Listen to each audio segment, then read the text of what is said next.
welcome to this SUPboarder video, where we're going to be introducing a new brand to us and giving you a small range overview of the models that they have to offer. If it's your first time tuning in to watch these videos, thank you so much for joining our channel. And if you've been here before, we really want to thank you for all of your support in watching our videos. So getting back to these boards, these are the HYPR Hawaii, amazingly and incredible looking boards, and they really got some intriguing design elements. So we thought we'd get our hands on them, and we've been testing them over the last few weeks, and we even had a board last year from them as well that really caught our attention in the surf. We rode it as one of the long boards, and it really did feel quite nice, but we're going to get into all of that later. So first off, we're going to introduce the brand HYPR Hawaii, then we're going to move into our thoughts and impressions on the board. Of course, we're going to take a look at the design elements, and we're going to speak about what you can probably see here, this double concave on the bottom of the board that carries across throughout most of their range. So sit back, relax, we're going to really enjoy this video because we're going to be bringing you a brand new look at the HYPR Hawaii boards. HYPR Hawaii started in 2003 in Hawaii, so they've been around for a while. The name HYPR, HYPR, comes from the mix of Hawaii and performance. But really, it speaks about making that bridge between high performance. We had the pleasure of riding and testing the 10-foot PONO, which is 10 feet long by 33 inches wide at 4.5 inches thick, totaling 190 liters of volume. We had 3 boards in the gun range, which were the 9.6 long by 29 inches wide and 4.25 inches thick, and that's 122 liters. The 11.6 gun, which is 28.5 inches wide at 4 and 7.32 inches thick, that's 160 liters. And finally with the gun, the 12.6 by 27.5 inches by 4.5 inches at 175 liters. Now last year we also rode the 911 OHANA-IKI longboard style model at 911 by 31 by 4 inches thick.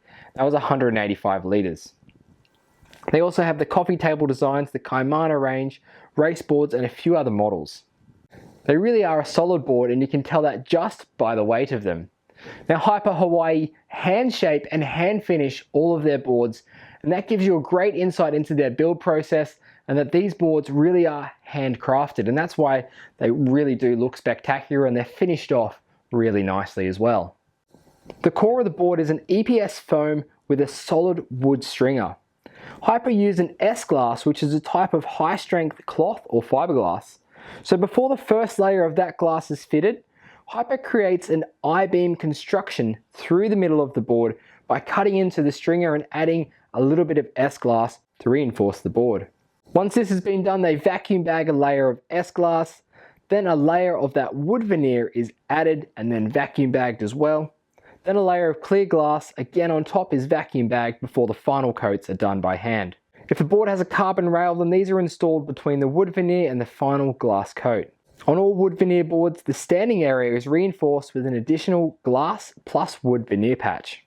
So it's giving you a lot of extra reinforcement when standing on top of the board. So there's a lot going on with the construction of these boards, and in fact, HYPR Hawaii only do small batches of the production runs, which means that most of the veneer is very different to each board. So in fact, you're kind of getting a one-of-a-kind looking board in the design, which is really unique and not very common these days in the SUP industry. Now HYPR have a large range of boards available, and there's likely one that'll suit you if you are tempted into choosing one. Different models in their range carry different sizes, and they start from the 7-foot stubby nose surf shapes right through to a 14-foot race board. And it's incredible to think that that patented hull design carries across the entire range of boards apart from their impact resistant model. I'm really keen on getting into explaining the patented hull design that HYPR Hawaii use across their range. However, first off, let's take a look at the fittings that are installed on the board, because there really are some high quality things happening on these boards. First off, we notice the lined Eva Deck Pad. Now this is quite comfortable to stand on. I both used it with boots and without boots, and it did feel nice and grippy. They have a Gore-Tex air vent, and the carry handle in the middle is okay. It's off-centered a little bit, which does help with carrying slightly because it fits under your arm a little bit more snug. Looking at the nose and tail of the longer models in the HYPR Hawaii range, They have the FCS inserts for a camera mount or an other accessory, which is really handy to have. A double leash plug system at the back of the longer boards is great to see as well. The bungee cords at the back or the tail of the board above the fins. The fins that come with the boards are great shapes, and you get a thruster setup with the purchase of these models here, and the center fin gets larger in size as you go longer with the board. You also get a great board bag with the purchase. It comes with a leash and also a fin key as well to fit those fins in.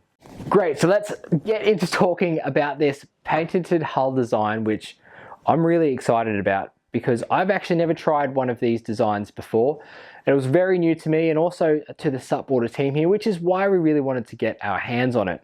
Now there is a lot happening under here. So HYPR have designed this board to have a 10mm deep double concave that runs the full length from the nose of the board right back to the tail.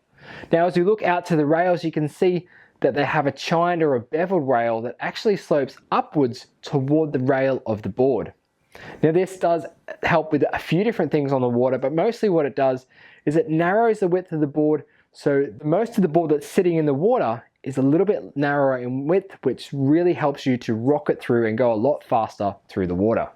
Right at the ends of the board where the concaves meet, they have a slight V on each end, which means that the water flow is going to be really fast out through the back of that board. So I just wanted to read to you HYPR Hawaii's take on their design, and I think we can really understand a little bit more of the science behind it and what's happening, but I'm really going to explain what it feels like because it does feel very, very different to, say, another board that just has that, you know, single to double concave and then a V out through the tail. So HYPR Hawaii do say the upward sloping chines move the lateral waterline inward to lift the board effortlessly.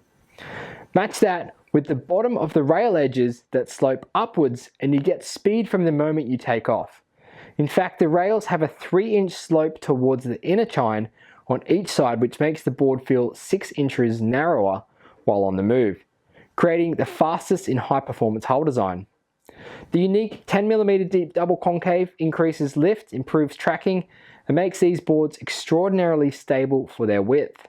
The advanced hydrodynamic design channels the water flow over the fins, giving a smoother, faster, and more stable glide.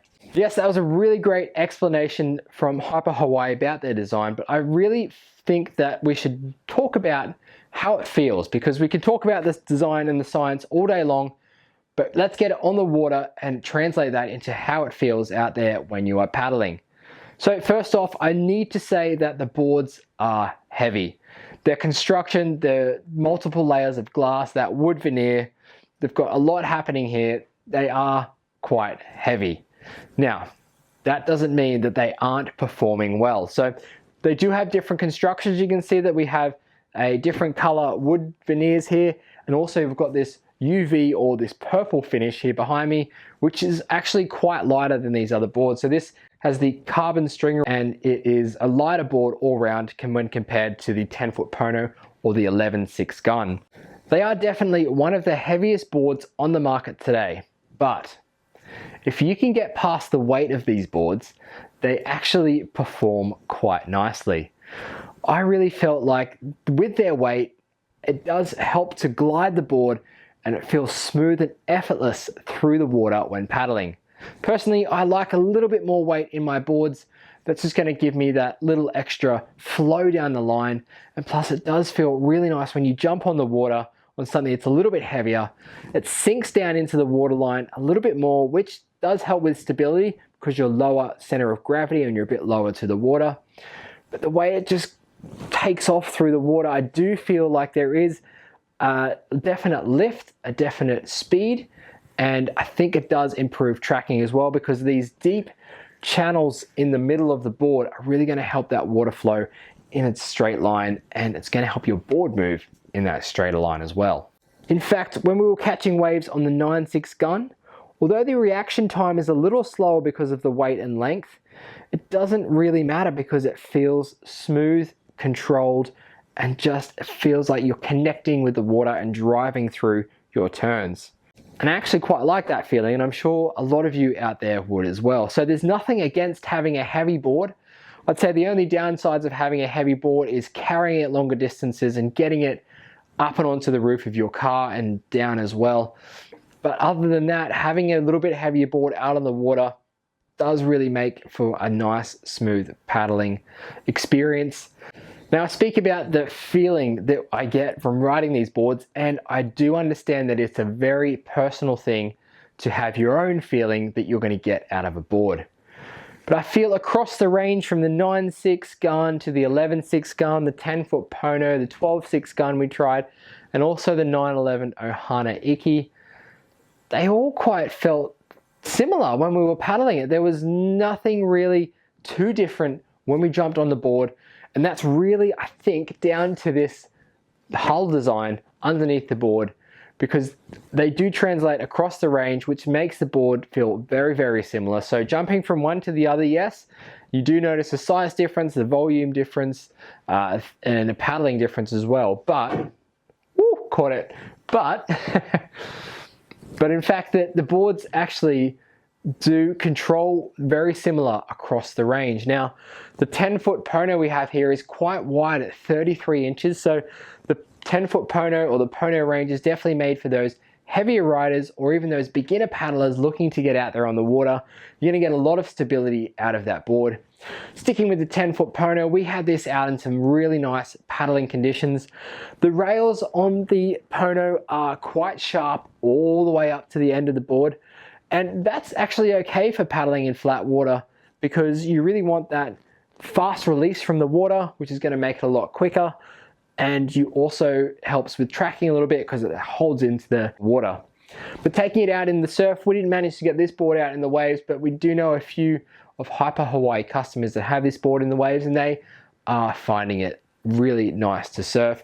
The rails will catch a little bit here and there. However, this board is a great crossover between that flat water paddling for those beginners and also moving up into the waves for starting out in the waves. Then we look at the 911 OHANA-IKI that we had last year, which is more of a longboard, traditional longboard SUP surf shape, and that felt quite nice to ride. Now, I quite liked it. I don't think I actually fell off too often riding this board. Even with its weight and its size, I didn't feel like it was big and bulky in the waves. It was fast down the line, it nose ride really well, and you could really get back on the board and turn it. Again, it doesn't come around very quickly, but it does feel a little bit smaller. And I think that's really to do with the chined rails here. You're getting a little bit narrower board that's cruising through the water, and it's going to offer you a bit more performance on the wave. Moving on to the 11.6 gun. Now, we had this board out on a downwind paddle in the estuary. Now, we didn't have epic conditions, but we did have a few bumps, and it felt great out there. We had two other boards out there, two more race design boards as well. So it was great to see this one keep up with the other boards. But in actual fact, I think having a little bit shorter board, that 11.6 compared to the 12 or 14 foot that the other guys were on, it really helps sit in the troughs of those little breaking waves or wind chop much better. And also, when we were riding the swells, it sank into the water a little bit more, which made it feel like it was surfing and riding along those bumps. We only had the 12.6 gun for a limited amount of time, and unfortunately we didn't get the conditions to ride that, but we did get out in the flat water to test the 12.6 gun, and it felt like it had a lot of speed and flow. But it's very comparable to, say, a crossover board like the Starboard Generation or the JP Hybrid, for example. I think you could use the gun boards in a range of different conditions. Now, I know a gun is specific to monstrous waves in Hawaii. That's really what you think about when you hear the word gun. But it's a great crossover between riding waves, between going on a downwind paddle, flat water touring, or just cruising around in your local waterway. It's really going to do it all. Now, there was one small little problem that I had with the bungee cords on all of the HYPR boards. Now, I'm going to say the positive first, and the HYPR do mention that they put the bungee cords at the back or the tail of the board above the fins because it distributes the weight more evenly. You're not going to get any windage up the front, so if the wind is blowing, it's not going to hit your gear and blow you off course, so it's going to help with tracking. But I found that with the gun boards especially, and also the 10-foot PONO to a degree, that when you were paddling the board or stepping back to turn the board, the tail would sink underneath the water, and I got caught out by tying my shoes on to the back of the 11.6 gun and stepping back and watching my shoes get soaked. So obviously you can counteract that with a dry bag back there, but just with those bungee cords at the back, they do come on a lot of the boards across the range, even the surf SUPs. So if you were thinking of taking out the 9.6 gun or the 10-foot PONO, then a great idea would be to take out those bungee cords just so you don't get your feet caught up in them. If they did have the bungee cords up here, up on the front of the board, yes, it's easy to reach your gear. If you're carrying water with you, you can stuff it under there. With the bungee cords at the back, it's hard to reach around, grab your gear out of the back. I understand that. But I think by having the bungees up on the HYPR Hawaii toward the nose, it would just take away from the aesthetic appeal of the board as well, because looking at these boards, they are so beautiful to look at, and you just really want to hang this board up on the wall, or take it down the beach and really make your mates jealous, because all of these boards are a real head turner down on the beach. They are going to make you stand out, and a lot of people are going to be asking questions talking about the aesthetics of the board. And one thing that really finishes off the boards very, very nicely are the nose and tail blocks at each end. Having those little wood sandwiches right at each end just finish it off beautifully. Now I just want to loop back around to talk about the handles in the HYPR Hawaii boards. They aren't the most comfortable handles out there on the market. They do have a slight lip when you put your hands in. However, with the weight of the board, they probably could be a little bit more comfortable to carry. Now I know aesthetically they do look great because they're quite a small hole. They've got that ridge design. Also, when carrying the boards long distances, I know they're heavy, but we carry the 9.6 gun quite a fair way because we had to get to the waves. I did notice that the Eva Deck Pad was lifting up a little bit around the handle, so it's really good to just be aware that when you are carrying it long distances that you may need to glue down the deck pad a little bit more. You can see it's coming up a little bit on the edges, so a little bit of glue and that'll be fixed. But it'd be nice to have a little bit more of a deeper recessed carry handle to maybe fit your fingers around so it kind of rests on your knuckles. That way you get a much better grip and your forearms won't be burning from carrying the heavy boards. Now there's definitely some pros and cons to these boards, and as there are all boards on the market. So that heavy board, yes, it's heavy, but it does feel smooth to paddle. It has that glide, it just feels like it takes off. And that may just be down to the double concave underneath the boards, which is really amazingly different to so many other boards, and I just can't keep taking my eyes off it because it stands out at me. It's this wave on the bottom of the board. And in fact, another fun fact about HYPR Hawaii and their patented design is that they've been using this in all of their boards since 2009. So that is 12 years of using this design in all of their boards, and guess what? It hasn't even changed from when they started doing it back then. So this design, it carries through their whole range. They know, they've tested it, they've tried it. It's something that they are really proud of, and that a lot of the customers are getting satisfaction out of this brand. These boards are really going to be great for getting out there on the water, paddling and using them. However, if you just want something nice to hang up on the wall at home, these are the boards that are really going to pop out and stand out when you have a wall hanging. Because if you have someone walking in your front door, when, of course, all this crazy virus thing ends, when you have someone walking in through your front door, they're going to be like, wow, where did you get that from? What is that board? Can we get it down? Can we have a look? And you'd be like, no, thanks. I'm going to keep it up there because it's my prized possession. No, but it is such a eye-catching piece of art, and the way that they've done the wood. I mean, you've got boards out there like the Sonova boards. We've got the Nash Mana range. They have their wood design. Starboard as well, they're using that wood grain, that Australian pine. But there's something about looking at this veneer and just thinking that looks like really nice and finished nicely. Now, as unique as these boards are, I really hope that this dive into the brand introduction and also that small range overview is going to give you a little bit more information to see if this board or these boards are going to be right for you. Now, HYPR Hawaii, they know that their boards aren't for everyone, and as are a lot of brands, they don't suit everyone, but they do suit some of you out there who may be looking to get one of these. I'd definitely suggest calling up your local dealer, having a chat with them. They're very friendly. They're always up for helping you out in deciding what's going to be best. And of course, send in your questions to us here at SUPboarder, and we'll be happy to answer anything you may have. But if you want something unique that's going to really perform well, it's going to look great, it's going to turn heads at the beach, you're going to really get quality out of your board, something you can be proud of, something that you can hold on to and really cherish, then HYPR Hawaii is your type of board that you need to look and get. I want to thank you very much for tuning in to this SUPboarder video. And of course, as always, we look forward to seeing you on loads more videos in the future.